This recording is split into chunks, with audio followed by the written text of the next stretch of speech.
At the guild, everyone is still talking about the beautiful knights and the mysterious mage who saved them. The funniest part is that Touri is already sitting nearby, silently listening as his own rescue is transformed into an increasingly dramatic legend. Rumors spread that an unknown hero defeated a terrifying dragon and disappeared without asking for credit. Because the stranger vanished without demanding money or recognition, every retelling makes him sound even more noble and impossible to identify. The members of Chalkblade eagerly wonder what kind of man their masked savior could be.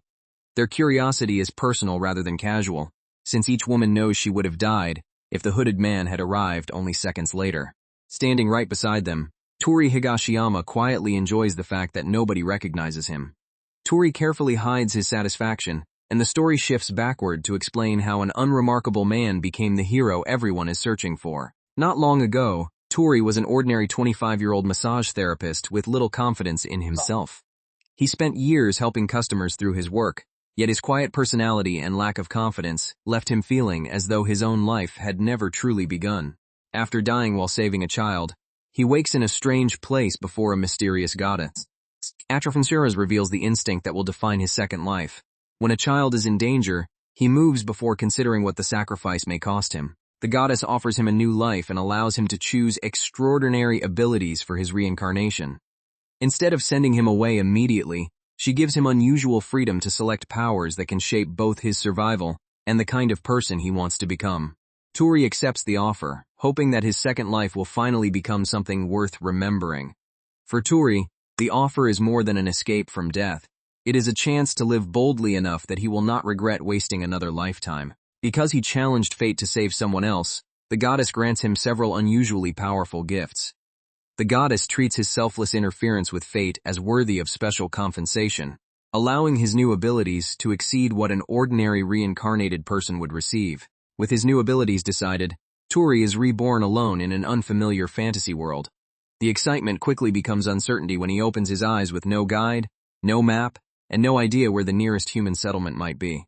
He quickly discovers practical powers, including healing medicine, repair magic, clothing, and camping supplies. Unlike a warrior who receives only a weapon, Touri is given a complete survival system capable of handling wounds, damaged equipment, clothing, shelter, and daily necessities. His skills also provide clean water, waste disposal, and everything needed to survive in the wilderness. These seemingly mundane abilities mean he can remain clean, healthy, and supplied without depending on a town, which is an enormous advantage in an unknown wilderness. The greatest gift is dimensional magic, which lets him store almost anything inside a private space. His private storage has almost no practical weight limit, letting him carry tools and resources that would normally require an entire wagon or expedition team. He also receives teleportation, giving him freedom to move instantly between places he has already seen. Teleportation is even more extraordinary, though the restriction to previously seen locations means he must explore normally before he can travel freely. Touri steps into the vast new world, amazed by its beauty and uncertain about what awaits him. The landscape confirms that reincarnation was real, and its scale leaves him both thrilled by the possibilities and intimidated by how completely alone he is. Although nervous, he decides to master his abilities and search for civilization on his own. Rather than wait for rescue, he decides that mastering the gifts is the only sensible way to gain confidence and find a safe place in this world. He summons equipment from storage and begins experimenting with the strange powers now under his control. Each successful experiment makes the abilities feel less like mysterious blessings and more like tools he can deliberately combine in future emergencies. After confirming that monsters and magic are real, Touri sets out towards signs of human activity. Once he is certain he can survive on his own, he follows the first signs of civilization and walks straight toward a battle already in progress. Before reaching town, he discovers two female adventurers battling a massive dragon in the forest. The encounter gives him no time for preparation. Because the women are visibly exhausted and the dragon is close to finishing them, the knights refuse to retreat, even though the monster is far stronger than they expected. They understand the difference in strength, but retreating would expose the wounded members behind the front line and turn withdrawal into a slaughter. Aisha Garden, the party's swordswoman, faces the dragon head-on and vows to bring it down. Aisha takes responsibility for the danger herself, standing between the dragon and her companions even when her body is already nearing its limit.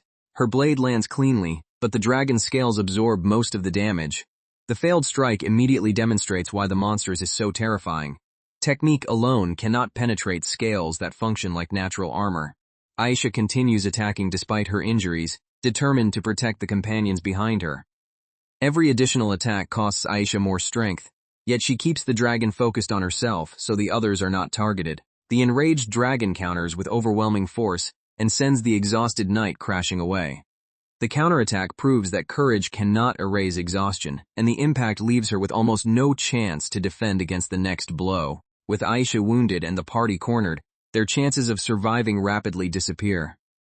With their strongest swordswoman down, the remaining adventurers have neither the power to defeat the dragon nor enough time to carry everyone away. Even so, Aisha refuses to abandon anyone, declaring that a noble leader protects her people to the end. Her declaration is not empty pride. Aisha genuinely believes leadership means being the last person to retreat, even if that decision kills her. She charges one final time, prepared to sacrifice herself if it gives her friends a chance to escape. She chooses one final charge because forcing the dragon to concentrate on her may create the only opening her companions have to survive. At that moment, a hooded Touri secretly uses isolation to stop the dragon's attack. Touri finally intervenes under a hood, using isolation to interrupt the killing blow without immediately revealing the full nature of his dimensional power. The mysterious mage appears from nowhere, leaving Aisha stunned and unsure whether he is friend or enemy. Aisha cannot tell whether he is an ally, but the fact that he placed himself between her and the dragon is enough to stop her from rejecting his help. Touri calmly studies the monster while using dimensional magic to interfere with its movements. Instead of attacking recklessly, Touri observes the creature's movement and uses dimensional interference to restrict the angles from which it can strike. He severs the dragon's power and creates the opening Aisha's party desperately needs. Sever does not merely wound the dragon. It disrupts the advantage that made the beast untouchable and gives the trapped party a realistic chance to counter. The beast is finally brought down, and the exhausted adventurers realize they have been saved. When the monster collapses, the women are left processing how a battle that seemed hopeless changed the moment one unknown mage appeared. Aisha approaches the hooded stranger, feeling an odd sense that she has seen him somewhere before. Aisha's suspicion begins immediately because the stranger's presence feels oddly familiar, even though the hood prevents her from confirming anything. Touri hides his nervousness, while the grateful knights thank him for risking his life. Touri answers their gratitude as calmly as possible, while internally worrying that his voice, mannerisms, or nervousness may expose him. The cheerful members immediately try to befriend their savior, overwhelming him with praise. The sudden affection is almost harder for him to handle than the dragon, since he has little experience receiving enthusiastic praise from famous and beautiful adventurers. Touri insists that victory belonged to everyone, and accepts only a simple token of gratitude. By sharing the credit, he avoids looking arrogant and prevents the party from examining how much of the victory actually depended on his abilities. Behind his mask, he is secretly thrilled that his heroic entrance worked exactly as imagined. Once nobody is watching his face, Touri privately celebrates that the mysterious entrance, hidden identity, and dramatic rescue all unfolded almost exactly as he dreamed. The group travels to Boris, where Touri sees a lively adventurer town for the first time. The journey to Boris gives him safety, information, and his first opportunity to build an ordinary public identity in the new world. He registers at the guild and begins learning how ranks, quests, and parties work in this world. Registering as a beginner provides a legal way to earn money and learn local rules without explaining where he came from or why he possesses unusual magic. The receptionist explains that the women he rescued belong to the nation's strongest party, Chalkblade. The revelation shocks him because he assumed the women were simply skilled adventurers, not a nationally recognized party whose opinions can influence the entire guild. Its members include Lilton the Mighty Spear and Marine, an archmage known simply as the Witch. Lilton's physical power and Marine's reputation as the Witch show that every member of the group possesses a specialty strong enough to make her famous. The team also includes Ween the Fire Fairy and Saran, a master scout and beast hunter. Ween and Saran complete a balanced team, explaining how Chalkblade normally handles scouting, magic, frontline combat, and unpredictable threats without outside help. Their leader is Aisha Garden, the genius swordswoman feared as the Slicing Princess. Aisha's title confirms that the exhausted woman he saw fighting the dragon is normally considered one of the most dangerous swordswomen in the region. Touri can hardly believe that his first battle involved saving some of the most famous adventurers alive. Saving such famous people makes remaining anonymous far more difficult. because their guild has the resources and motivation to investigate every detail of the rescue. He only wanted a quiet new life, yet he has already become the subject of rumors across Boris. His quiet plan is already failing in an unexpected way. The identity he wants to hide has become the most exciting subject in the city. Meanwhile, Isha orders her party to find the masked mage who rescued them, no matter how long it takes. Isha treats the search as a personal obligation, not merely curiosity, because she refuses to leave a life-saving debt unpaid. Guild leaders investigate the dragon incident and admit that the unknown mage's abilities are unprecedented. Even veteran officials cannot classify the techniques witnesses described, making the unknown mage seem more dangerous and valuable with every discussion. Aisha swears on her name that she will discover who saved Chalkblade that day. Her oath guarantees that Touri's secret will remain under pressure, as long as he continues living near Chalkblade. To preserve his secret, Touri leaves town alone and begins training his dimensional magic in the forest. He chooses the forest because mistakes made there will not be seen by guild members who might connect his techniques to the dragon incident. He summons groups of monsters and treats them as practice targets for his growing arsenal. By summoning several enemies at once, he recreates the confusion of a real battle and learns whether his abilities still work when threats arrive from different directions.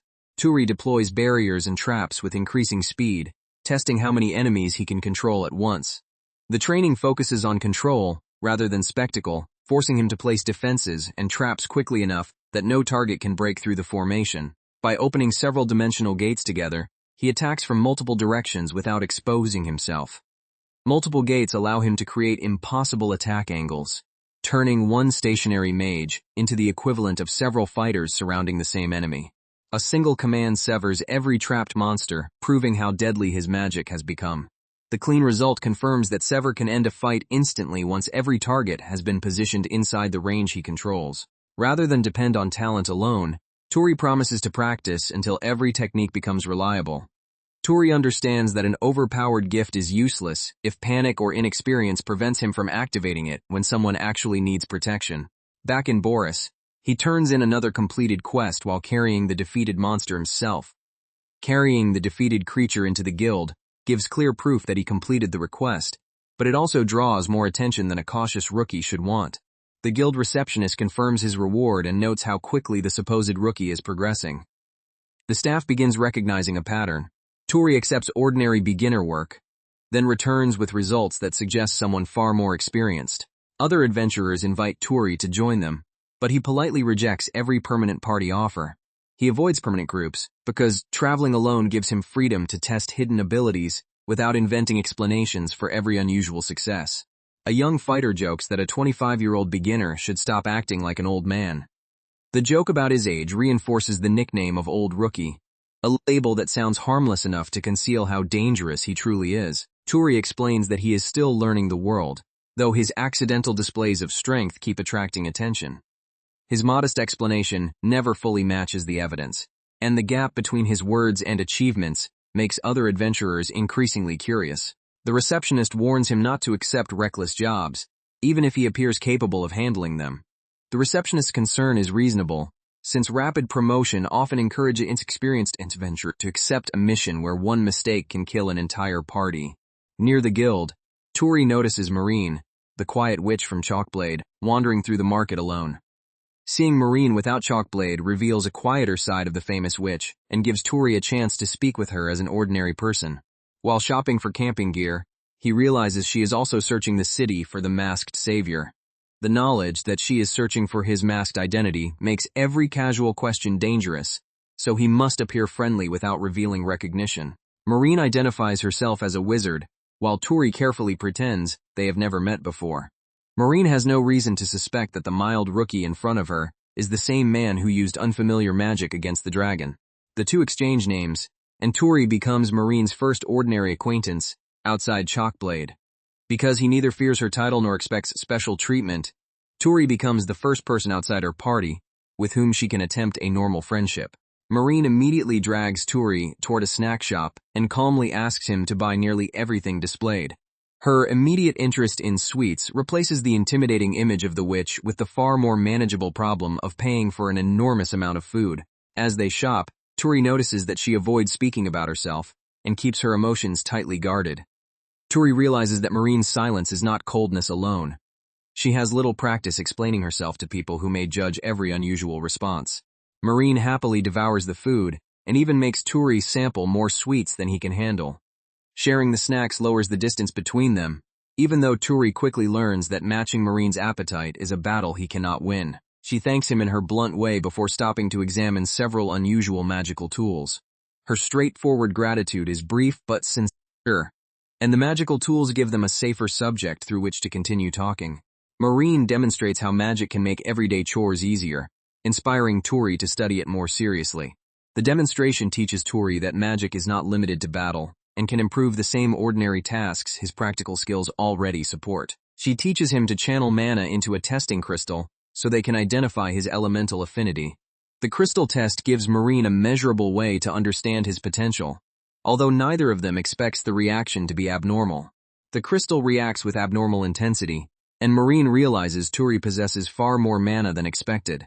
The intensity cannot be dismissed as beginner's luck, and Marine immediately recognizes a reserve of mana that should belong to a highly trained mage. His result reveals several elemental affinities, something most mages could never achieve. Possessing several affinities means Touri is not restricted to one conventional path, giving him a flexibility that most practitioners can never develop. Touri casually produces water, wind, and earth magic, leaving the experienced archmage completely speechless. Producing multiple elements on command confirms that the crystal was accurate, and leaves Marine struggling to explain how an apparent novice learned so quickly. Marine explains that magic depends on imagination, meaning Touri's flexible mind could unlock nearly any element. Her explanation gives Touri a dangerous insight. Knowledge from his former world may let him imagine magical effects that local mages have never considered. Their lesson is interrupted when a group of young adventurers recognizes Marine and begins mocking her. The interruption changes the mood instantly, because the young adventurers are not challenging Marine's power, but attacking the loneliness behind her reputation. They call her difficult and unwanted, claiming that nobody outside Chalkblade can tolerate her personality. Their words target the exact insecurity she hides, suggesting that even overwhelming talent cannot make people genuinely want her company. Touri steps between them and orders the bullies to stop insulting someone who works harder than they do. Touri steps in because he recognizes the cruelty of reducing a hardworking person to the personality others find inconvenient. His cold expression terrifies the group, and he warns them never to mock sincere effort again. His anger is controlled enough to be frightening, and the bullies retreat once they realize the harmless-looking rookie is fully prepared to confront them. The boys flee, while Marine stares at Touri as though nobody has ever defended her before. Marine's stunned silence shows that being defended as a person means more to her than being respected as a powerful mage. Rather than dwell on the confrontation, Touri asks Marine to continue teaching him about magic.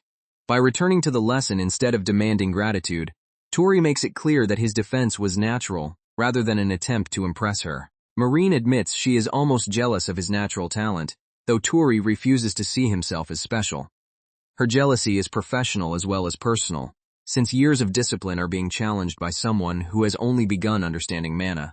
He tells her that her discipline and knowledge are far more impressive than any gift he received. Touri answers by valuing the effort behind her knowledge, giving Marine recognition that cannot be reduced to natural talent or a frightening title. For reasons she cannot explain, Marine finds his honest praise unexpectedly comforting.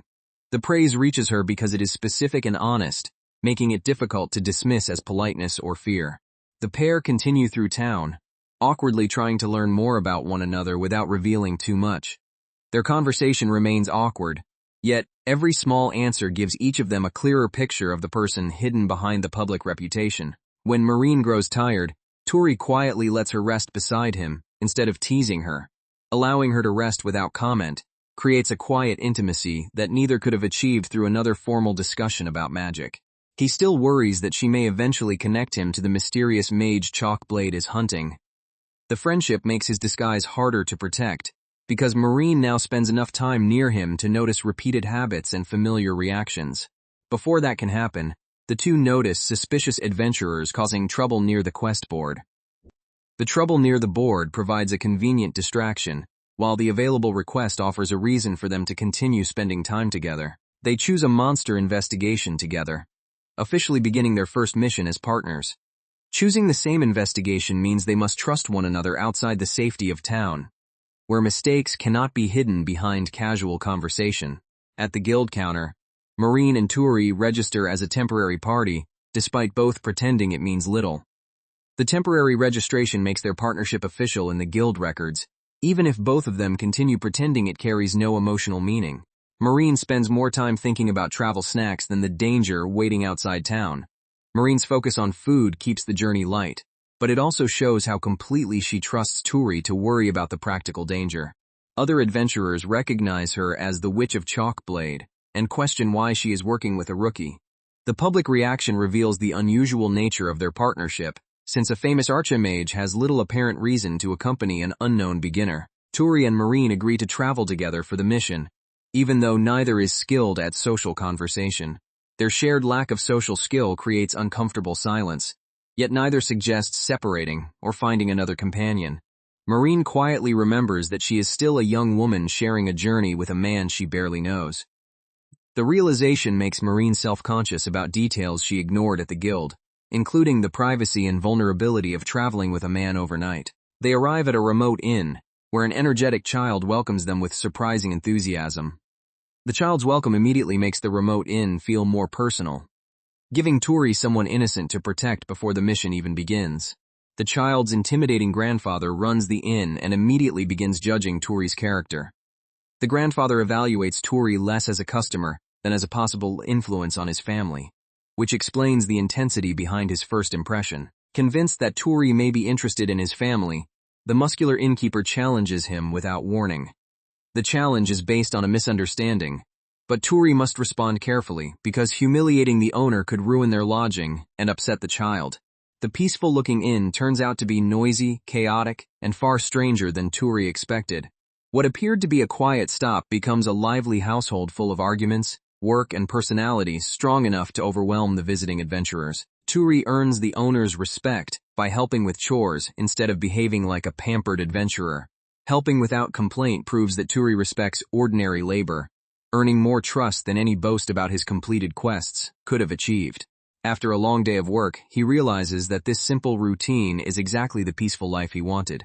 The chores remind him that his desired second life was never only about battles. Simple work, meals, and a safe room can feel like genuine happiness. The innkeeper mentions that Chalkblade is searching for a mysterious man, making Touri nervous again. The mention of the mysterious man brings the hidden danger back into the peaceful evening and reminds Touri that Chalkblade's search has reached even this remote inn. The next morning, Touri and Marine enter the forest and begin tracing signs of the quest target. The mission begins carefully rather than dramatically, with both adventurers reading tracks and changes in the environment before moving deeper into danger. Touri identifies edible berries, clean water, and safe routes with knowledge gained from his survival skills. His practical knowledge allows them to preserve energy and avoid unnecessary risks, proving that survival skills can be as valuable as combat magic. Marine is surprised when his dimensional barrier protects them more effectively than a normal defensive spell. Marine expected a beginner's defense to be crude, but the barrier's stability shows that Touri can apply dimensional power with remarkable precision. Touri is equally impressed by Marine's detection magic, which can locate monsters across a wide area. Her wide detection range complements his closer control, giving the pair information and protection that neither could provide alone. His sincere admiration embarrasses her, because she is far more accustomed to criticism than praise. Because most people react to her with fear or criticism, sincere admiration from Touri leaves her unsure how to answer without exposing her happiness. Marine explains that Touri's magic breaks many accepted rules, proving how little he understands his own power. She makes him understand that his ignorance is dangerous, since breaking magical rules accidentally can attract enemies or cause effects he never intended. They locate the creatures near a cave, but the number of enemies is much greater than the request suggested. The excessive number confirms that the request was based on incomplete information, and that remaining near the cave could quickly trap them. Touri can barely hide his excitement at finally seeing Marine use her famous archmage abilities. Even while danger grows, Touri cannot hide his fascination at seeing the famous witch prepare magic outside the stories told at the guild. As her mana gathers, he senses a strange familiarity in its warmth and concentration. The familiar sensation suggests that he is beginning to recognize Marine's mana personally, another sign of how closely he has been observing her. Marine prepares a large-scale spell while Touri watches the forest for any hidden threat. While she concentrates, Touri takes responsibility for the surroundings, so no hidden creature can interrupt the long preparation. The pair discover an entire nest instead of a few scattered monsters and reconsider their approach. An entire nest changes the objective from observation to survival, forcing them to decide whether retreat is still possible before the cave empties. Before they can retreat, nearby animals flee in panic and something attacks from the shadows. The fleeing animals provide the final warning, but the hidden attacker reaches them before either adventurer can fully reposition. Marine blocks the surprise strike with water magic, while Touri rushes forward to protect her. Marine's water blocks the ambush, while Touri immediately closes the distance so she will not be forced to cast under direct pressure. Touri defeats the first monster with a precise physical blow, proving he is dangerous without spells. The physical strike reveals that his reincarnated body and training are dangerous, even when he avoids using the magic tied to his secret identity. A stronger fiend charges next, forcing him to combine close combat with dimensional movement. The stronger enemy cannot be handled by strength alone, so Touri uses dimensional movement to change the angle before delivering the next blow. He evades the attack, but more monsters pour from the cave and surround them. His evasion solves only the immediate attack, and the growing number of creatures makes it clear that individual victories will not end the battle. The horde is far beyond the mission's expected difficulty, leaving Touri briefly convinced they may die. For the first time since reincarnating, Touri seriously considers that his advantages may not be enough to escape an enemy with endless numbers. Marine calmly traps the entire swarm inside a massive water prison. Marine answers the panic with control, enclosing the horde before the creatures can spread through the forest or surround Touri again. She follows with a giant water bomb, compressing a devastating amount of power into one spell. The compressed water stores an enormous amount of force, making the spell dangerous enough that Touri must remain outside its release zone. The explosion tears through the battlefield and eliminates nearly every monster at once. The blast ends the numerical disadvantage at once and demonstrates why Marine is feared as an archmage rather than merely respected as a guild member. Marine declares victory, though Touri reminds her this was only supposed to be an observation request. Her proud declaration is undercut by the absurd difference between the simple investigation they accepted and the battlefield they have just destroyed. Back at the guild, their report shocks the staff and reveals that the forest is becoming increasingly dangerous. The staff understands that the inaccurate request endangered 2 adventurers and may indicate a wider change in monster behavior near Boris. Marine grows irritated when Touri praises the receptionist, then pretends she is only exhausted. Marine's irritation has little to do with exhaustion, and Touri slowly notices that she dislikes seeing his attention shift too warmly toward another woman. Touri reflects on how quickly his second life has changed since the day he encountered the dragon. The comparison leaves him amazed that a life once defined by routine now includes famous companions, lethal quests, and secrets powerful enough to affect a city. He wonders whether Aisha has discovered his identity, but Marine distracts him with another bag of snacks. Any serious worry about Aisha is interrupted by Marine's food, a familiar habit that restores the easier rhythm of their friendship. Marine pouts when Touri gives attention to someone else, though she refuses to explain why. Her pout exposes jealousy before she can construct a rational explanation, making Touri realize that his behavior matters to her personally. After an awkward apology, she finally tells Touri that she considers him a genuine friend. Calling him a genuine friend is difficult for Marine, which makes the simple statement more meaningful than a dramatic speech would have been. That night, Marine appears in casual clothes and asks whether he wants to do something bad with her. Her wording sends Touri's imagination in the wrong direction, and the casual clothes make the invitation sound far more intimate than she intends. Touri's imagination runs wild until he realizes she only means eating forbidden late-night sweets. The truth is innocent enough to be funny, but Touri's disappointment reveals that part of him had secretly hoped the invitation meant something romantic. Marine treats the secret snack session like a serious crime, while Touri struggles to hide his disappointment. Marine enjoys breaking the inn's rules with complete seriousness, turning a few hidden desserts into an adventure important enough to share only with him. The two share the food beneath a cloak, creating a small private world away from everyone else.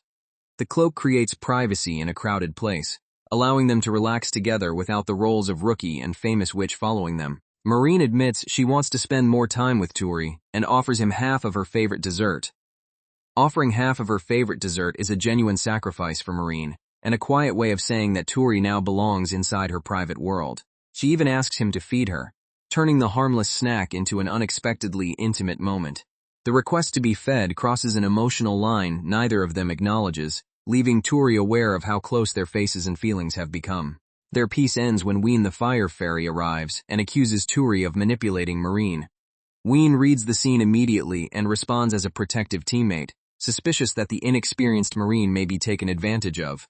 Ween immediately changes tactics, teasing Touri and calling him pure, adorable, and easy to provoke. Once she sees Touri's innocence, Ween turns the accusation into teasing because embarrassing him is more entertaining than treating him as a threat.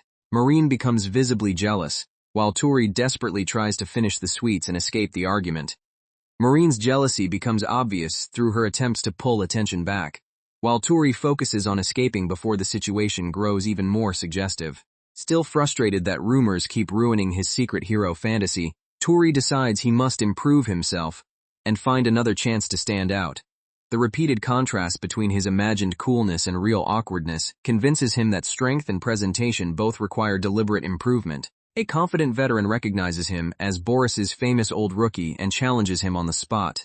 The veteran's challenge reflects the resentment Touri's rapid rise has created among adventurers who believe a middle-aged beginner has received undeserved attention. The veteran releases a threatening burst of mana and prepares to attack Touri without holding back. The released mana proves that the confrontation is no harmless joke, and Touri prepares to defend himself against someone willing to injure him publicly. Before the strike can land, Aisha suddenly intercepts it and forces the aggressor away. Aisha's arrival stops the strike before Touri must expose another ability, and her effortless interception demonstrates the gaps between ordinary veterans and Chalkblade. Aisha introduces herself as the leader of Chalkblade, then asks why Touri tried to protect a man who had just threatened him. Her question tests his character more than his power, because protecting an aggressor makes no practical sense unless kindness is instinctive. Touri answers that nobody needs a special reason to protect another person, a reply that clearly affects Aisha. The answer echoes the behavior of the masked mage, giving Aisha another reason to feel that the two men may share more than a coincidence. Aisha's counterattack cuts away the veteran's clothing without seriously injuring him, instantly destroying his confidence. Her precision humiliates the veteran without killing him, showing that she can control a sword well enough to punish arrogance while avoiding permanent injury. She calls the half-naked man a pervert and quietly gives Touri the perfect chance to leave the embarrassing scene. By labeling him a pervert, Aisha redirects everyone's attention away from Touri and lets the dangerous confrontation end as comedy. Afterward, Touri thanks Aisha and explains what happened, while noticing that the famously honest swordswoman is terrible at pretending. Touri notices that her attempts to act casual are transparent, suggesting she approached him with questions already prepared. Aisha studies his face and asks whether they have met before, but Touri denies it and narrowly protects his secret.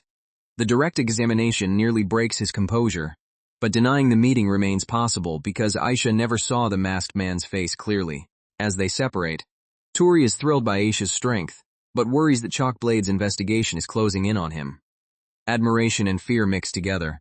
He wants to see more of her swordsmanship, yet every encounter increases the chance that she will recognize him. Back alone, he calls himself lame for failing to act like the cool, mysterious mage he wants to become. Alone, he realizes that hiding behind a weak disguise is not the same as creating the confident, heroic identity he wants others to remember. Touri resolves to rebuild his image, become stronger, and prove that he can protect the people he now cares about.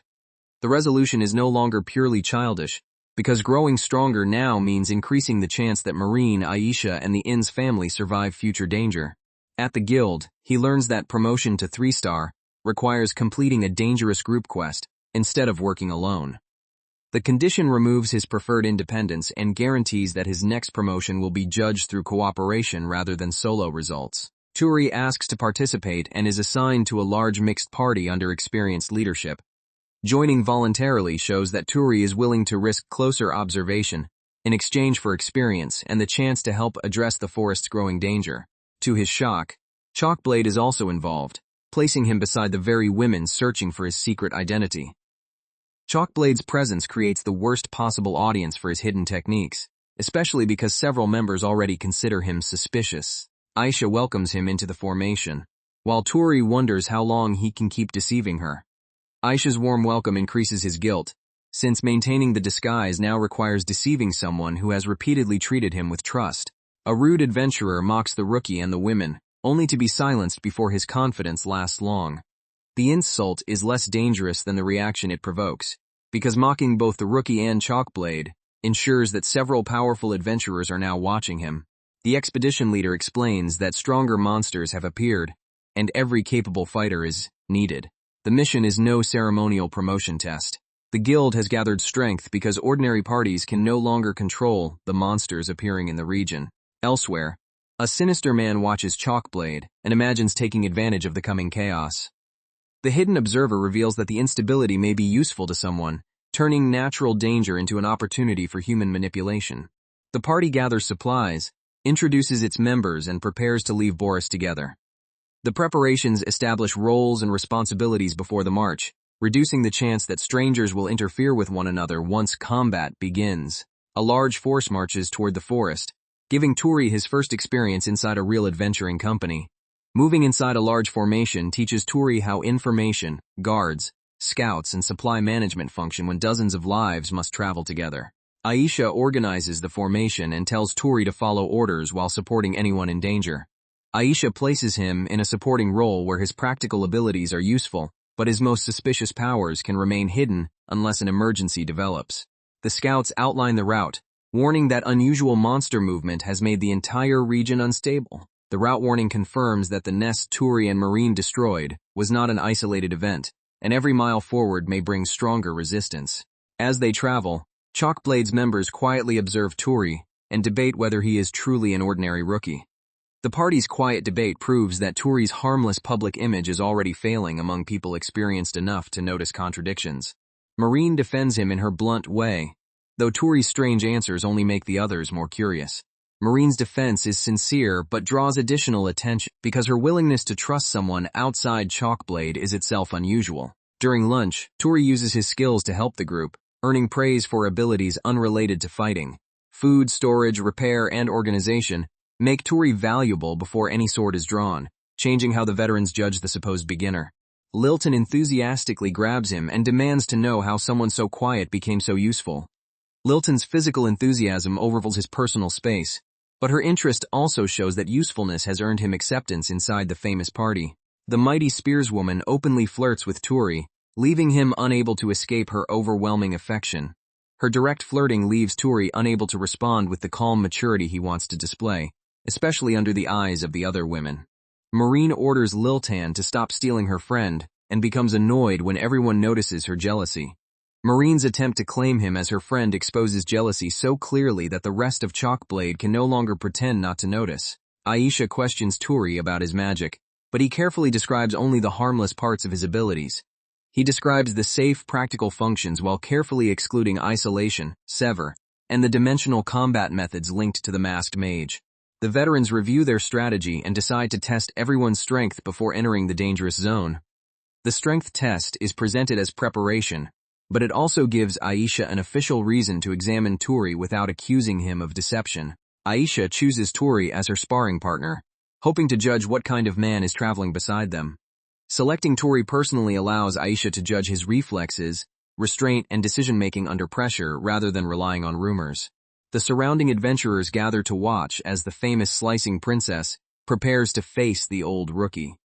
The spectators expect entertainment or a quick defeat, unaware that both fighters are entering the exchange with private questions they want answered. Aisha begins with a lightning-fast attack that forces Touri to react at full speed. The opening speed eliminates any chance for Touri to pretend he is helpless, forcing his body to respond before he can design a convincing performance. She tells him not to hold back, because she has already sensed that he is hiding something. Aisha has already seen enough to know that holding back would be dishonest, so she increases the pressure until his hidden habits appear. Touri relies on barriers, potions, and teleportation, while Aisha presses him with flawless swordsmanship. Every defensive tool lets him survive without showing a single overwhelming attack, but the combination itself is too sophisticated for a normal rookie. Marine assures the worried spectators that Touri is far stronger than he appears. Marine's confidence comes from witnessing his abilities firsthand, though she still does not understand the complete power he keeps hidden. The duel becomes a blur of blades and dimensional movement as both fighters search for an opening. The duel becomes difficult for spectators to follow because Aisha controls physical distance, while Touri repeatedly changes the meaning of that distance. Aisha unleashes a powerful finishing slash, but Touri narrowly redirects it with his magic. Redirecting the finishing slash is safer than blocking it directly, but the narrow timing reveals how close he came to being defeated. The match ends when Touri lands an unexpected hit, astonishing everyone who underestimated him. The unexpected hit matters less for its damage than for the proof that Touri can create an opening even against the slicing princess. Aisha accepts the result with a smile and asks Touri to continue giving his best during the mission. Aisha's acceptance removes hostility from the result and turns the duel into an invitation for him to participate honestly in the coming mission. Later, Chalk Blade relaxes at a bathing area, while Touri tries to remain safely outside. Touri deliberately keeps his distance from the bathing women, knowing that one misunderstanding could destroy the trust he has only just earned. The women joke among themselves, unaware that a magical accident is about to ruin Touri's peace. Their relaxed joking contrasts with his nervous caution and prepares the comedy by showing that the danger is social rather than physical. At camp, Touri struggles to act naturally while surrounded by the strongest and most beautiful party in Boris. The camp should feel like a reward after the march, yet Touri remains tense, because every casual interaction gives Chalkblade another chance to study him. Aisha openly praises his performance, while Marine watches the conversation with growing suspicion. Aisha's praise makes him proud, while Marine's watchfulness suggests that emotional competition is developing alongside the investigation of his identity. Touri busies himself preparing the fire and meal, hoping ordinary work will keep him out of trouble. Cooking and camp work give him a safe role where competence can be displayed without using magic that would raise new questions. A sudden teleportation mistake gives him a forbidden glimpse of the women at the bath. The accidental view is exactly the kind of disaster he tried to prevent, and teleportation makes the explanation sound less believable, even though it is true. Aisha catches him immediately, and Touri apologizes so desperately that nobody can doubt his panic. His immediate panic and apology convince Aisha that the mistake was not deliberate, but they cannot protect him from the humiliation of being caught. Liltan jokingly invites him closer, but Marine blocks her before the situation becomes even worse. Liltan turns the embarrassment into shameless teasing, while Marine's intervention reveals which woman is least willing to share his attention. That night, Aisha sits with Touri by the fire and asks where his unusual strength truly comes from. Aisha chooses privacy and calm because she wants an honest answer, not another denial produced in front of the entire party. She compares him to the hooded mage who saved Chalkblade, forcing Touri into another careful denial. The comparison places Touri under direct pressure, since every truthful description of his abilities would strengthen her suspicion. Aisha says she respects his actions regardless of his identity, because he always moves to protect others. Her respect is based on repeated choices rather than a name, allowing her to accept the man in front of her even without solving the mystery. She explains that keeping her companions safe matters more than glory, titles, or personal pride. The statement explains Aisha's own behavior during the dragon fight, and reveals why Touri's protective instinct feels so familiar to her.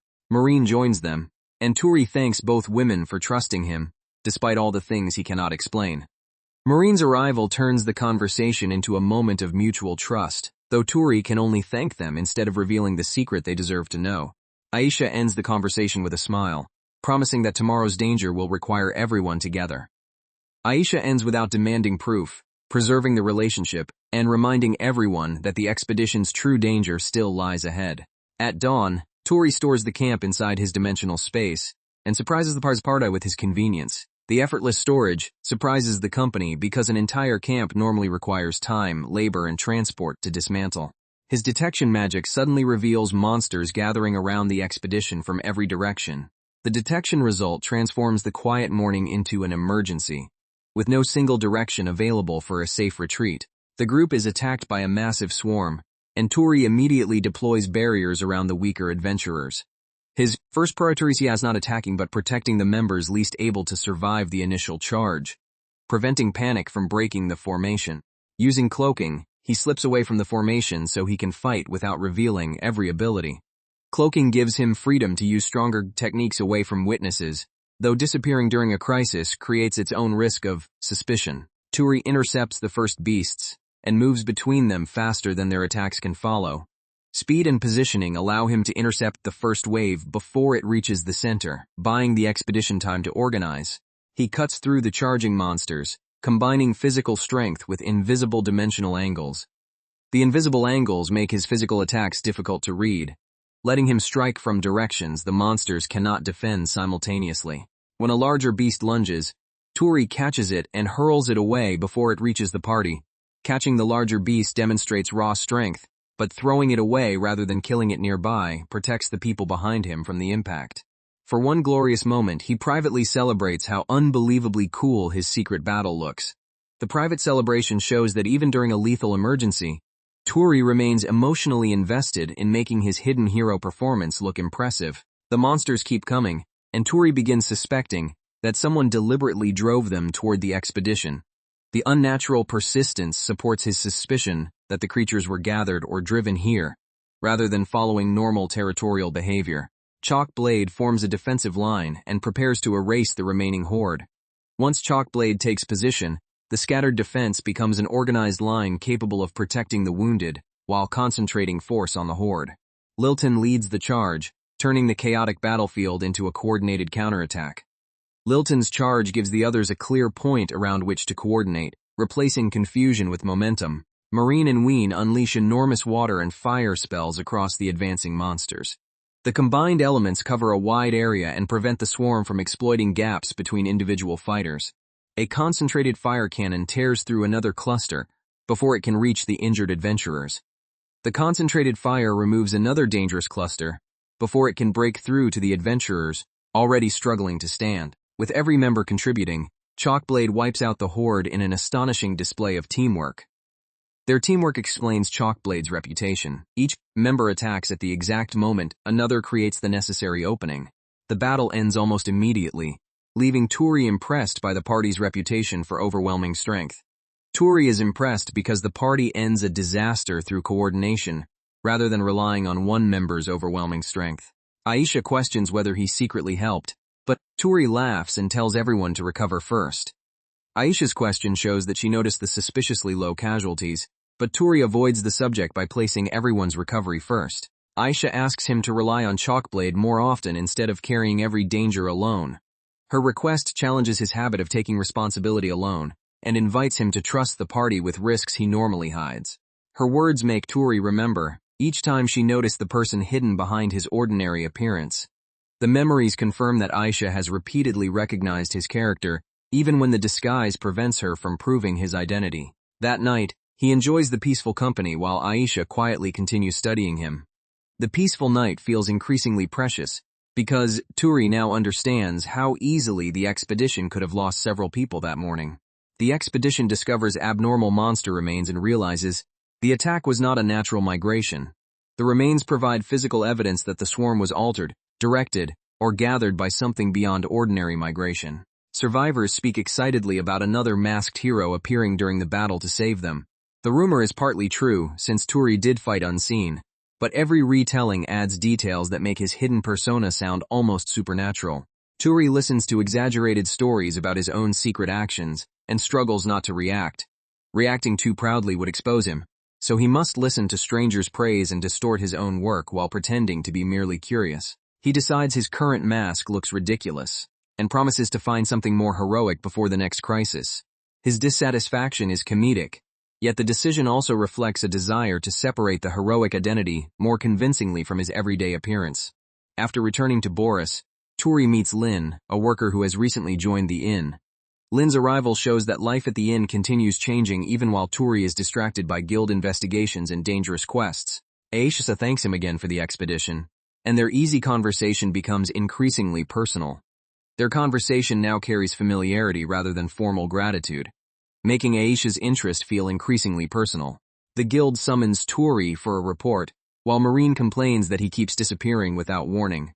Marine's complaint reveals that his unexplained disappearances affect her, while the summons confirms that the guild now considers him relevant to the investigation. Aisha leans close and asks what he thinks of her, leaving Touri completely unable to answer. The closeness and direct question overwhelm Touri because he cannot tell whether Aisha is testing his identity, his feelings, or both. She reveals that the guild leaders want information about the strange monster outbreak and the masked mage. The officials want his observations because he has been present at several abnormal incidents, placing him closer to the center of the mystery. The discussion includes Ikens, the Snake King, an influential adventurer who leads the dangerous snake nest. Ikens appears respectable enough to influence Boris, but Snake Nest's reputation gives Touri reason to doubt that public image. Touri is warned to report anything suspicious, then returns to the inn while hiding his growing concern. He leaves with no evidence, only a warning and the growing sense that someone inside the adventuring community may be manufacturing danger. At the inn, Touri meets Alan, a friendly 3-star adventurer from the next town, who will be staying there for a while. Alan's easy manner immediately differs from the suspicion Touri usually receives, giving him a possible friend with no connection to Chalkblade. When Touri accidentally drops his custom mask, Alan picks it up and praises it while Little Lip bluntly calls it lame. The opposite reactions are perfectly matched to Touri's insecurity. Alan validates the design, while Lip says aloud exactly what Touri fears everyone thinks. Alan insists that the mask looks incredibly cool, leaving Touri both delighted and embarrassed by the unexpected approval. Because Touri desperately wants the mask to look heroic, Alan's sincere approval wins his trust faster than a formal introduction could. Alan explains that he came to Boris to earn money in the nearby forest and asks Touri not to speak so formally around him. Dropping the formal speech reduces the social distance between them and makes Alan feel like a companion rather than a senior adventurer. He openly says that he wants to know Touri better, and even suggests that they go adventuring together sometime. The invitation is refreshingly direct, offering Touri friendship without demanding proof of strength or information about the masked mage. Before their conversation can continue, the innkeeper loudly summons Touri back to work. The interruption returns Touri to ordinary responsibilities, but Alaun has already established that he intends to continue the conversation. Later, Touri encounters a cap and glasses girl who looks strangely familiar and realizes that she is Marine in disguise. The disguise succeeds visually, yet Marine's mannerisms and the way she approaches Touri make her identity obvious to someone who knows her well. Marine asks him to walk through town with her, and Touri agrees while trying not to expose her identity. Walking together without public attention gives Marine the ordinary outing that her fame usually prevents. She explains that the disguise keeps people from recognizing the Witch of Chalkblade and asks him to keep it secret. Her request for secrecy mirrors Touri's own hidden identity, although she has no idea how completely he understands the desire to remain unnoticed. Marine admits that Touri is special to her because he is her first friend outside Chalkblade, which is why she wanted time alone with him. Calling him special is difficult for Marine, and the explanation makes clear that she sought privacy because the friendship matters emotionally. Blushing, Marine asks whether they can continue hanging out together, and Touri finally understands how much their friendship means to her. The question sounds simple, but for someone with almost no relationships outside Chalkblade, asking to continue is a vulnerable admission. He answers far too enthusiastically, then tries to hide his excitement as Marine smiles at his obvious reaction. Touri's uncontrolled enthusiasm reassures her more effectively than a polished answer, because it proves he values the time just as much. Elsewhere, members of Snake Nest brutally restrain a captive woman, revealing how dangerous the gang truly is. The captive woman reveals the gang's willingness to use violence away from public eyes, sharply contrasting with Ekins' respected image in Boris. Ekins meets a shady supplier and asks about a forbidden artifact known as a Stampede Lantern. The artifact gives the conspiracy a method to create the very monster crisis that the guild has been struggling to understand. The dealer explains that the illegal lantern can attract monsters, allowing its owner to create a disaster and then pose as the hero who stopped it. The plan depends on controlling the narrative, summon danger secretly, appear publicly with the solution, and convert terror into loyalty. Ekins makes it clear that betrayal will not be tolerated and intimidates the supplier into cooperating. Ekins secures cooperation through intimidation rather than trust, making betrayal inevitable once his followers believe they may also be sacrificed. With the lantern secured, the Snake King begins planning an even larger performance that will make Boris worship him. He does not merely want money or rank. He wants the city to believe its survival depends on him personally. While Touri and Alaun walk through town, Snake Nest thugs confront them in what has become the third attack in only 3 days. The frequency of the attacks confirms that Touri is being targeted rather than encountering ordinary street crime. Alaun tells Touri to leave the fight to him, activates cloaking, and draws his sword. Alaun takes control immediately so Touri can observe the enemy, revealing confidence that comes from real field experience. He cuts down the attackers with frightening efficiency, his blood-splattered expression revealing the skill behind his gentle manner. The violent efficiency explains his 3-star rank and warns Touri that the friendly man is capable of becoming merciless when protecting someone. At the guild, Alan cheerfully introduces himself as a 3-star adventurer and quickly becomes comfortable around the staff. Alan moves easily between deadly combat and cheerful conversation, which makes the guild staff comfortable around him almost immediately. Receptionist Elise jokes that Touri has finally made a friend outside Chalkblade, while Alaun happily plays along. Elise's joke acknowledges Touri's isolation and treats the new friendship as a healthy development rather than another suspicious alliance. Touri reports the repeated snake nest attacks, and Alaun remarks that lowlifes can be found in any town. Reporting the assaults creates an official record, but without evidence the guild still cannot move directly against Snake Nest. They wonder why the gang keeps targeting Touri, but there is still no proof connecting the attacks to the earlier expedition.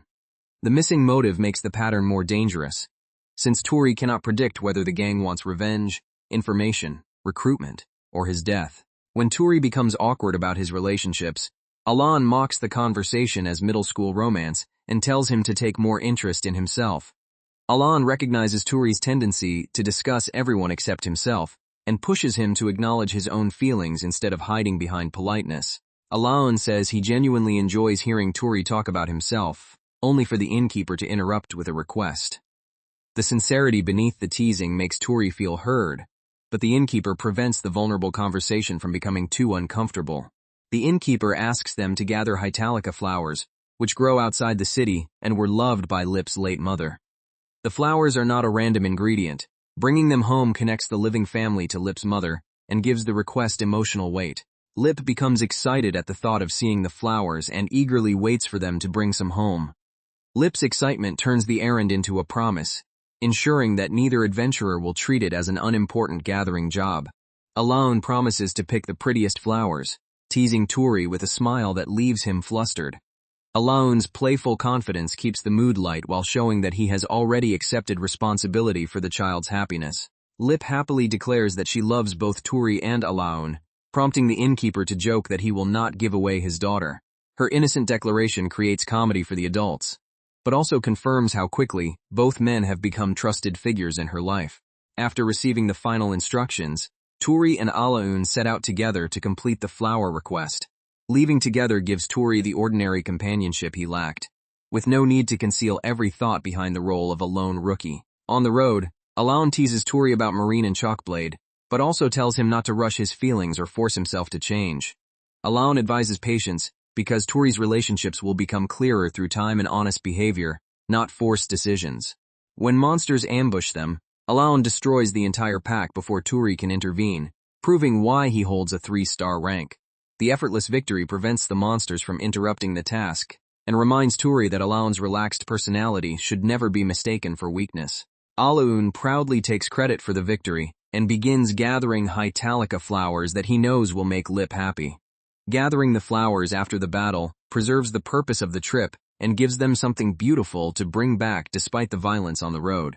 As they collect flowers, Touri and Alan discuss Lip's loneliness and how Alan has quietly been looking after and teaching her. Their concern for Lip is based on daily observation, not pity.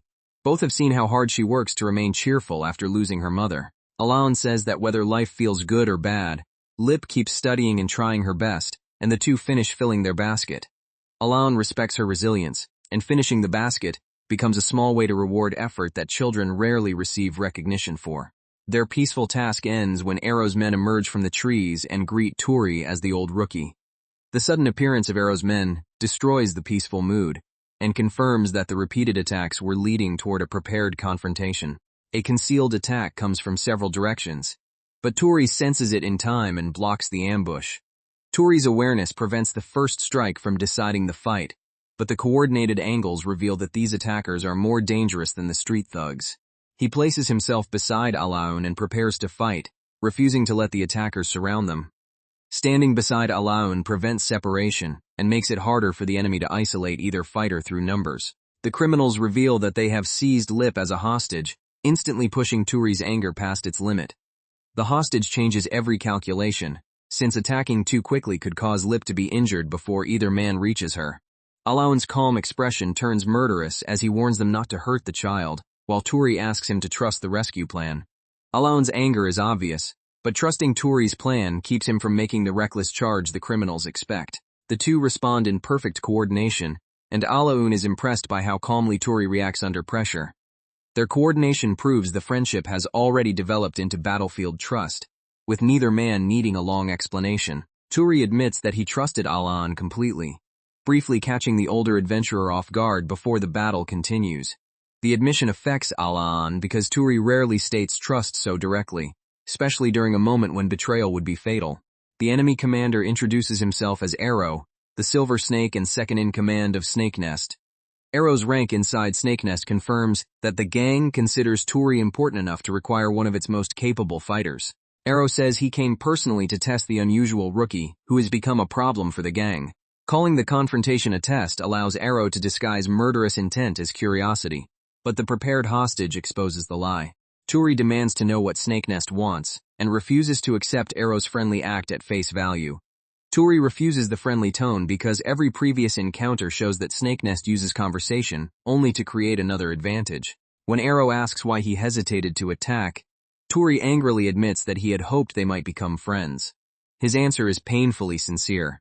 Part of him still wanted to believe a confident stranger might become another friend like Alaon. Arrow laughs at the naive answer and launches a serious assault purely for his own entertainment. Arrow treats that hope as weakness and attacks for amusement, revealing that cruelty rather than necessity motivates him. Touri parries the rapid attacks and uses dimensional magic to keep the assassins away from Alaon and the hostage.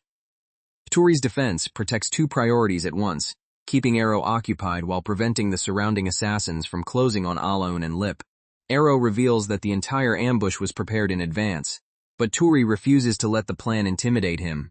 The preparation is meant to destroy confidence, but Touri focuses on the parts of the trap that must remain fixed, and therefore can be exploited. The Silver Snake creates false images and impossible angles, forcing Touri to identify which enemy is real.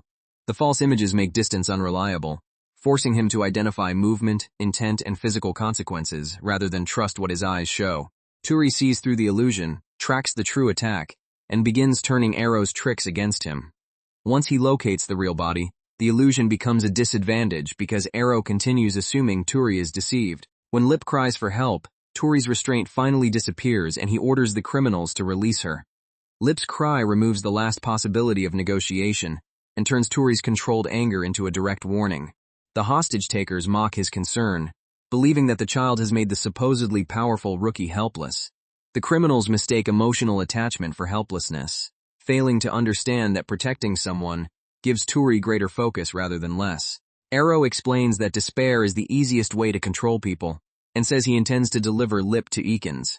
Arrow's philosophy explains the hostage strategy. He believes breaking hope is more useful than simply defeating an opponent. Touri answers with teleportation, appearing beside the hostage and tearing her free before anyone can react.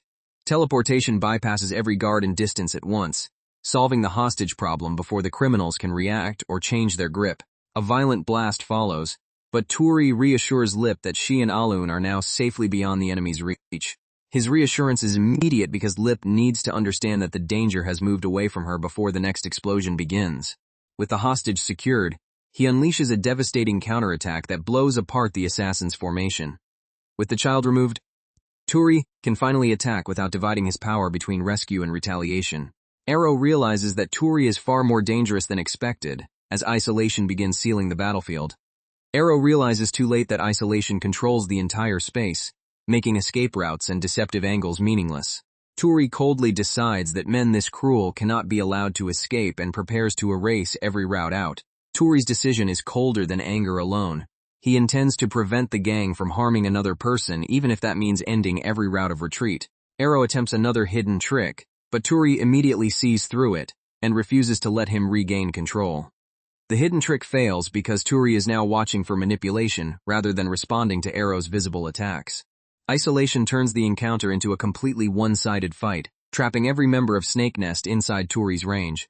Inside isolation, numerical superiority disappears because every enemy occupies space Touri can divide, seal, or strike at will. Touri overwhelms the gang so quickly that even Alaon is shocked by the true scale of his power. Alaon has seen talented adventurers before, yet the speed and scale reveal that Touri's public rank has no relationship to his real power. He shatters Arrow's weapon and smashes the silver snake aside before another technique can be used.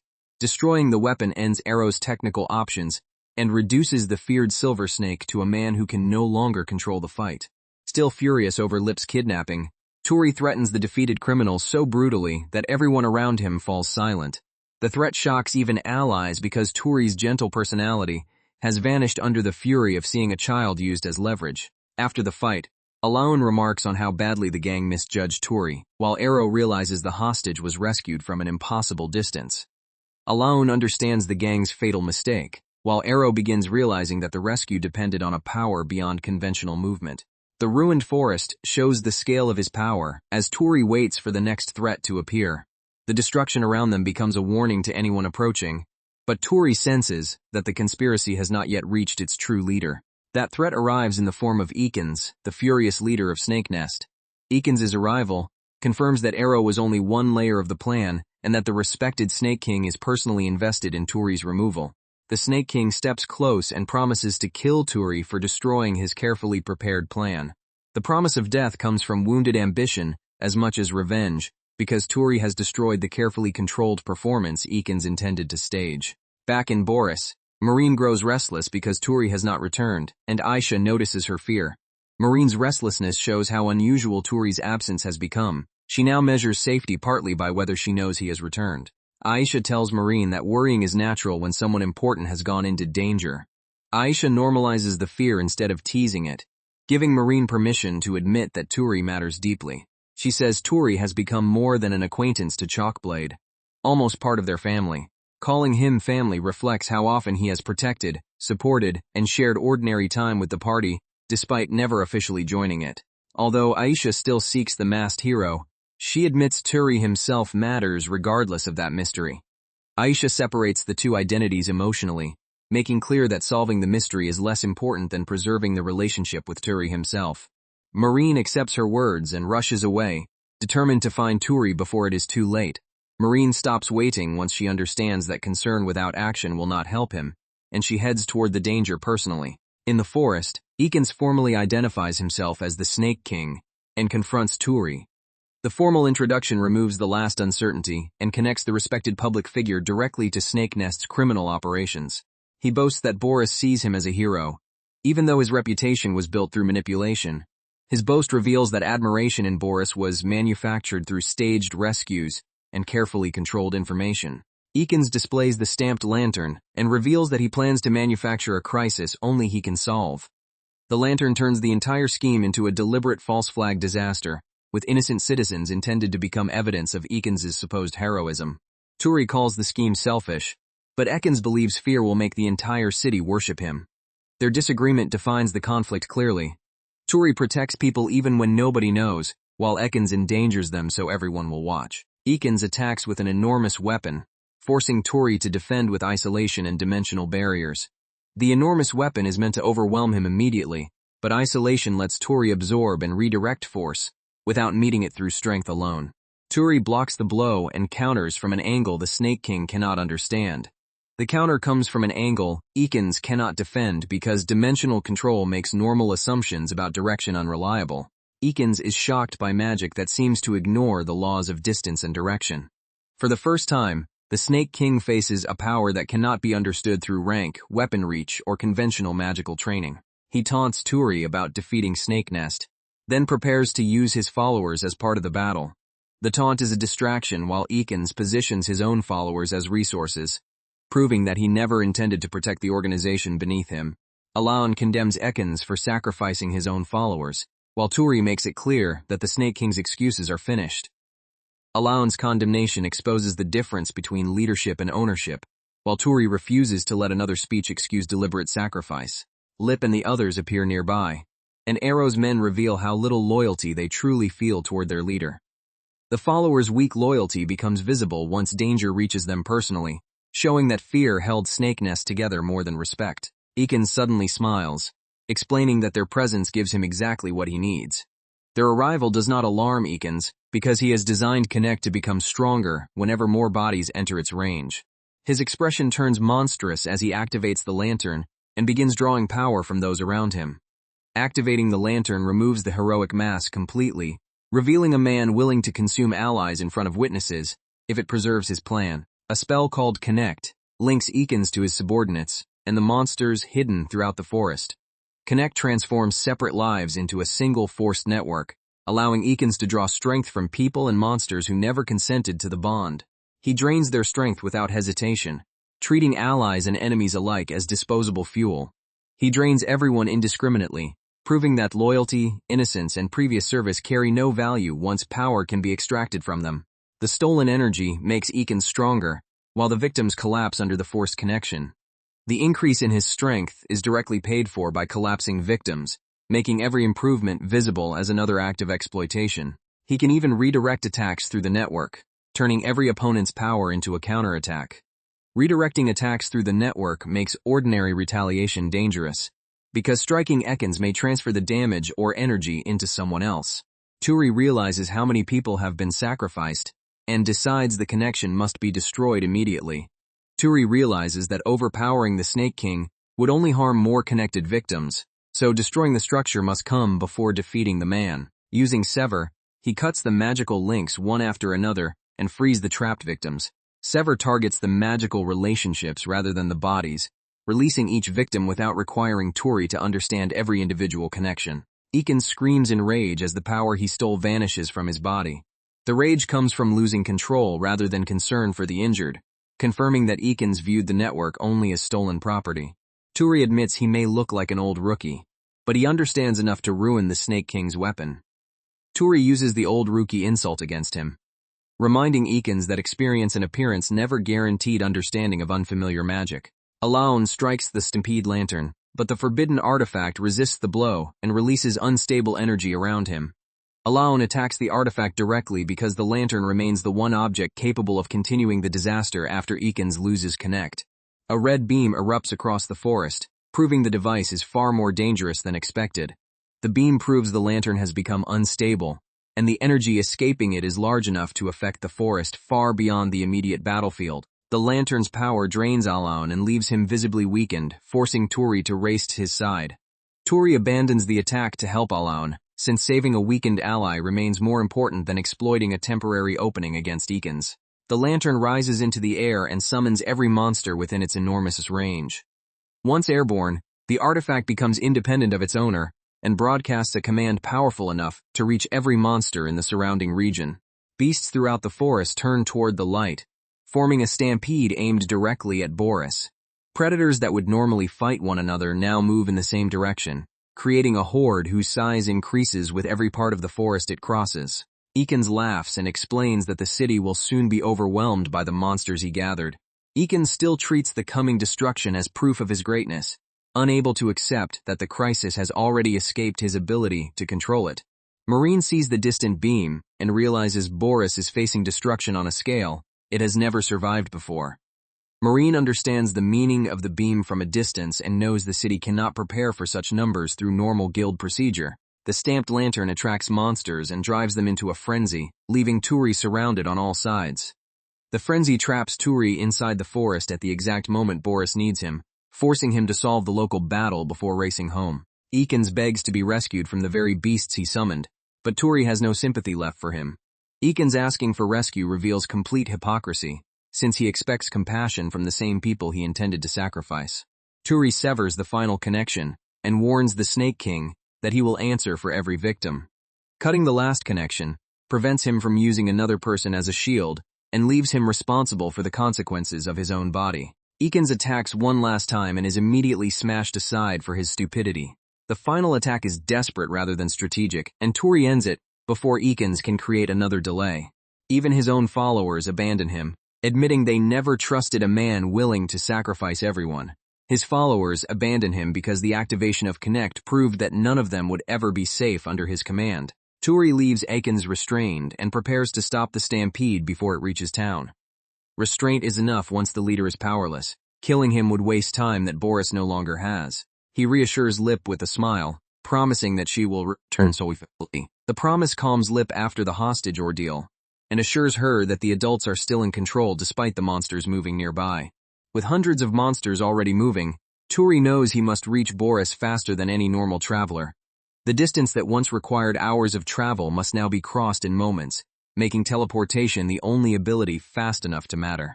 After one final exchange with Alaun, Touri activates teleportation and disappears toward Boris. Alaun remains behind with the prisoners and survivors, while Touri uses the location he already knows to return directly toward Boris. Touri returns Lip to the inn and gently places the exhausted child in bed. He refuses to take Lip near another battlefield, placing the exhausted child in familiar safety before responding to the larger emergency. He immediately teleports back toward the crisis, despite knowing his secret may be impossible to preserve. Returning immediately means accepting that witnesses may connect his ordinary identity, dimensional magic, and future masked appearance. Marine finds him first and throws herself against him in relief. Marine's embrace communicates fear and relief before either of them can construct a careful conversation about his disappearance. Before Touri can explain, the rest of Chalkblade arrives and declares that they will fight beside him. Chalkblade's declaration changes the coming defense from Touri's private responsibility into a shared decision by people who trust him. Marine treats his injuries and asks why he always places himself in danger for other people. Her healing is accompanied by frustration because she recognizes the pattern of Touri protecting everyone while allowing his own injuries to accumulate. Touri explains what the stamped lantern has done and how little time remains before the stampede arrives. The explanation gives the party a clear enemy, mechanism, and deadline, allowing them to replace confusion with an organized response. Marine warns that a similar attack once destroyed city defenses, proving Boris cannot simply wait behind its walls. Marine's knowledge removes any hope that the city walls alone will solve the problem, forcing the defenders to meet the horde before it reaches civilians. She asks Touri to promise that he will return, then refuses to let him face the battle alone. The promise matters more than confidence. Marine knows the battle may be impossible, but she refuses to let Touri disappear without acknowledging the life waiting for him. Touri accepts her help, admitting that protecting everyone is easier when he trusts his companions.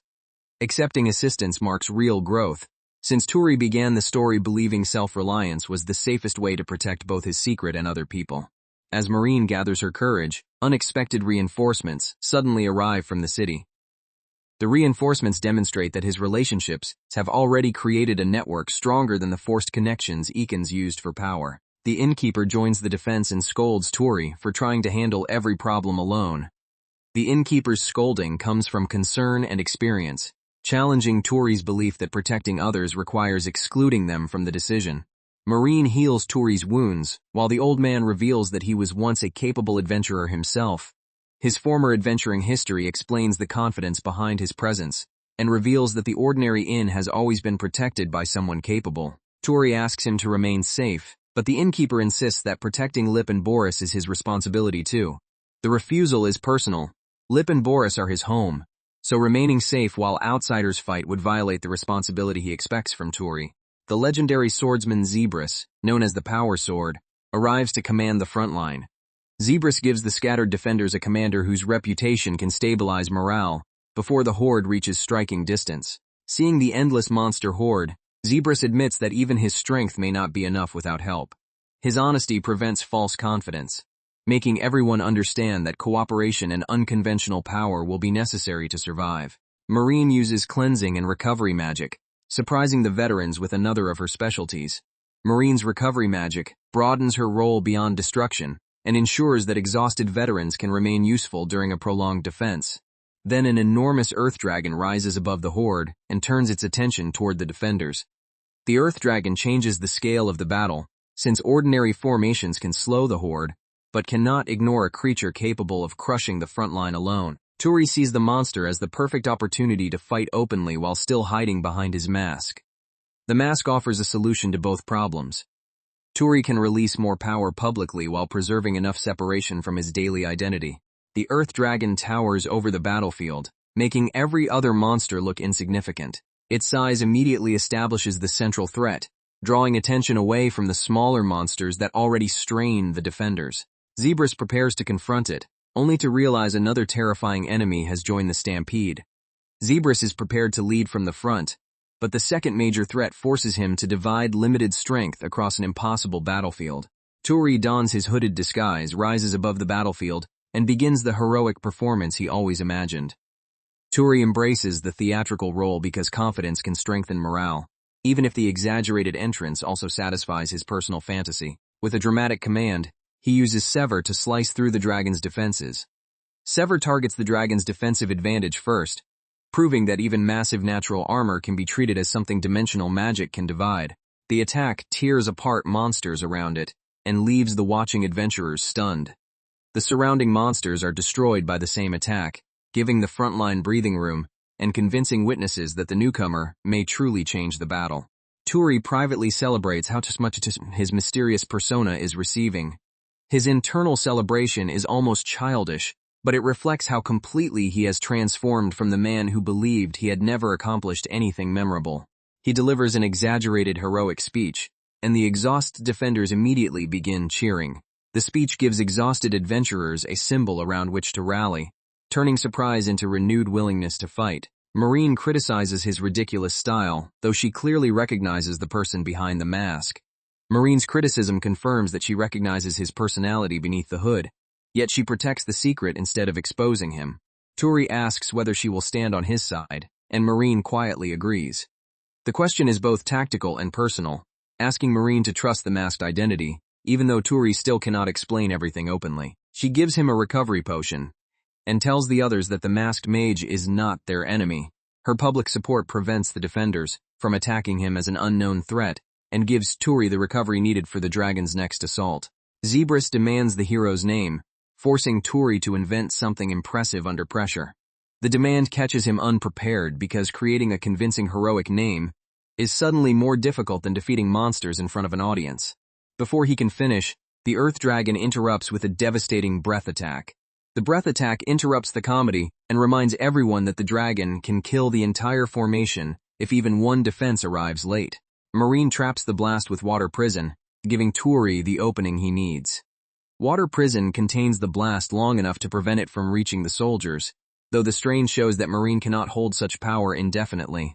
Touri activates Isolation and declares that his moment to shine has finally arrived. Isolation gives Touri the controlled space needed to fight at full precision, and his declaration reassures the defenders that the counterattack has begun. The dragon launches boulders and crushing force, but Touri redirects the attacks away from the defenders. Redirecting the boulders protects the formation and converts the dragon's overwhelming force into wasted attacks rather than casualties. Using Zebras and Chalkblade as cover, he prepares a decisive dimensional strike. Zebras and Chalkblade keep the creature occupied from visible angles, allowing Touri to prepare a dimensional strike where its attention is weakest. Isolation collapses around the dragon in a violent explosion that tears through its armor. The collapsing field concentrates force around the dragon and finally breaks through armor that ordinary weapons could barely damage. The wounded beast exposes its core, and Touri taunts it for falling into his trap. Exposing the core proves the strategy worked, and Touri's taunt is intended to keep the enraged creature focused on him instead of the city. The dragon lunges with terrifying speed, forcing Touri to evade at the final instant. The sudden speed nearly defeats him, showing that the wounded dragon remains lethal even after losing much of its defense. He reappears beside the monster and lands another close-range dimensional attack.